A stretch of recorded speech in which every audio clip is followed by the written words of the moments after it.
Ushtria izraelite ndërpren rrugtimin e anijes Medlin, e cila ishte nisur për të dërguar ndihma në ripin e Gazës. Në anije ishte aktivistja Greta Thunberg, antarja e Parlamentit Evropian Rima Hasan, aktori Liam Cunningham, si dhe 12 aktivistë të tjerë.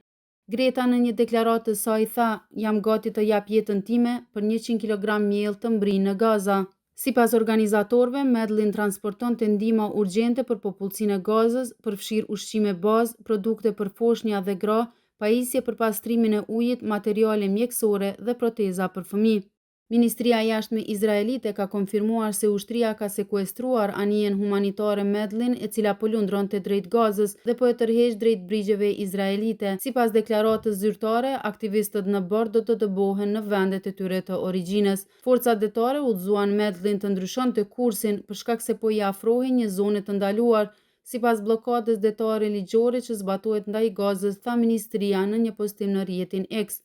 Koalicioni i Flotillës për Liri ka denoncuar se forcat izraelite rrëmbyen aktivistët vonë të dielën pasi anija u bllokua në ujërat ndërkombëtare.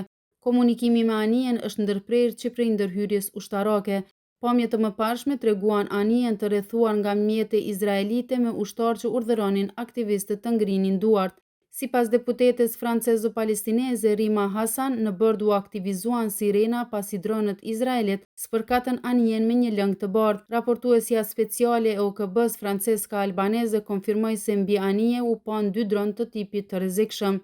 Anija Medlin, 18 metra e gjatë, u nis me një qershor nga porti i San Giovanni Licuti në Katania të Italisë, si pjesë e misionit të fundit të koalicionit për Flotillën e Lirisë për të thyer bllokadën izraelite ndaj Gazës dhe për të shpërndarë ndihma emergjente.